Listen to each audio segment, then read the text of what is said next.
Lose yourself in a good book. The Board Gosh Energy Book Club.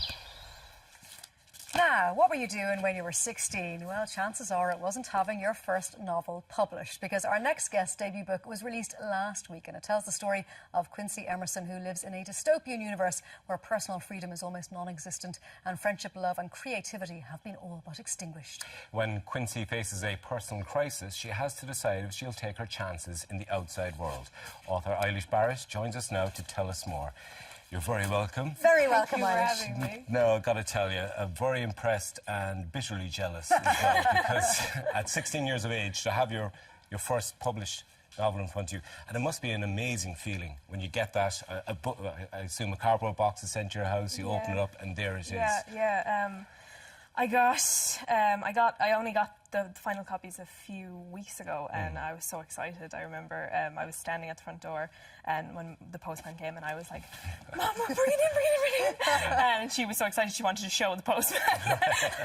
That's such an Irish mammy. Yes. Come here, wait, I'll open it. Yeah.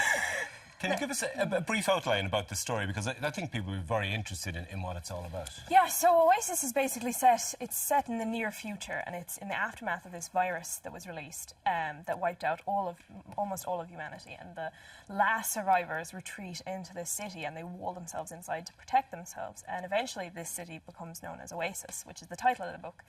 And Quincy Emerson is our protagonist, and she grew up in the kind of slums of Oasis, and it's really hard life out there, and she's kind of hardened by trying to survive day to day, and eventually she gets this chance to escape and to find her own life, and but it comes at a great risk, so she has to kind of decide what's most important to her and who's most important to her in her life, and if it's worth that to risk it. I love her name, Quincy Emerson. Really strong name. Now, come here. At what stage of your young life did you decide, you know what, I think I'll sit down and write myself a YA novel, I suppose. It is for young adults, isn't it? Yeah, it is. It's a YA novel. So was Quincy in your head for a while? Or? Yeah, she definitely was. It took me about 2 years to write the novel. I have been writing since I was we have pictures of me writing when I was like 5 and 6. But it wasn't until I was 12 that I started taking it really seriously, and I set up... Oh, you're so lazy. I know, she was yeah. 12. You waited until you were 12. I started taking it really seriously at 12, and I decided that I wanted to be published and I wanted this to be my career. So at 12 you said, I want to be a writer and I want to be published. At 12 I said, if I'm not a published author by the time I'm 30, I will be counting myself as a failure. By the time I was a really harsh By the time you're 13? By the time I'm 30. Okay, all right. Yeah, That would have been a very tight deadline, all right. No, and so I took it really seriously, and I started studying my craft and reading books about it, and reading lots of blog posts and watching YouTube videos about the craft, and started setting myself deadlines at 12 and saying I wanted to finish this draft at such and such a date and stuff like that. And then when I was 14, I joined NaNoWriMo, which is National Novel Writing Month, which is it's an international challenge where writers all across the world are challenged to write a 50,000-word novel in the 30 days of November, and it's just a first draft. And I didn't have many writer friends at the time, and I didn't kind of have a community, so I started going to the groups. They had write-ins, and I love the community so much, and I finished that, and I think that gave me a lot of confidence in myself and my ability to... That's a fascinating way to go about it, because it's a very modern way to go about it. You think of writers being stuck in an attic room by themselves,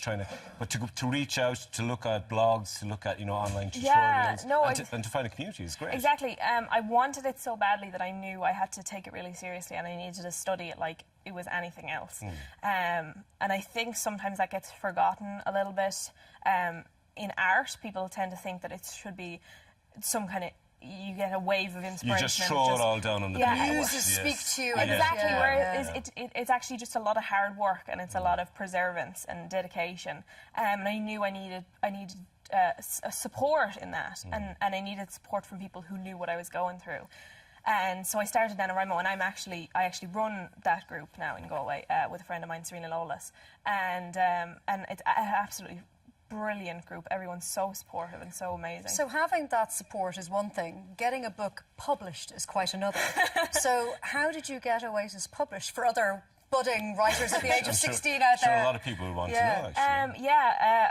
A family friend of ours, Karen Cunningham, she read a chapter of it. I just wanted to show someone and see if. So you chose her. If it was she had an interest in it, and I was just like, someone who doesn't read that much in the category. Is this interesting? Am I actually, doing this well? And so I just gave her the first chapter, and she really liked it.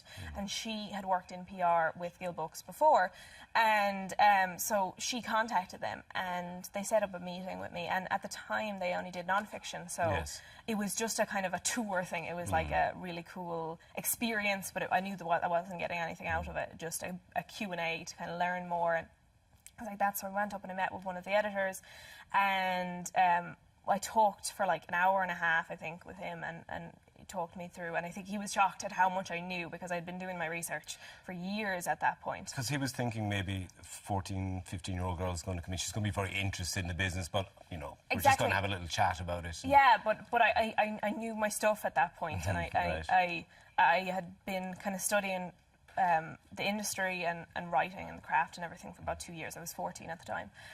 And so I absolutely loved that, and it was amazing, but I knew that there wasn't anything that was going to come out of it. And so I went home, and he said, like, you're doing everything right, just go home and just keep doing what you're doing. So I went home, and I just kept doing what I was doing. I did NaNoWriMo again. I wrote 2 books in the space in, like, the 2 years then. And then when I was 15, I got a call just before Christmas saying that they were hoping to open a fiction section, and they would be interested in meeting with me about it. And I was so excited about this, it was mind-blowing. And I had a plan in my head of how I was going to get published. I was going to get published when I was about 20, and I was going to be, it's systematic, just the same as everything else I do. There was lists, and there was plans, and there was schedules, and there was, I always say there was like a little part of me that was like, this is wonderful, but like, what about the plan?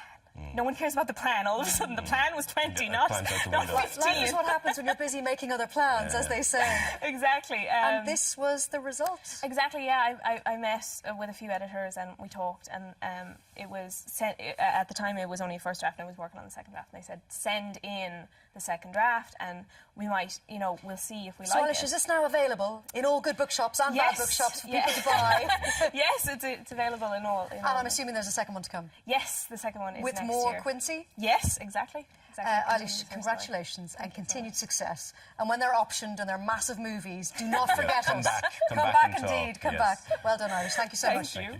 Now, we have 3 copies of Eilish's book, Oasis, to give away this morning. To be in with a chance of winning one, just head on over to our Facebook page. Lose yourself in a good book. The Board Gosh Energy Book Club.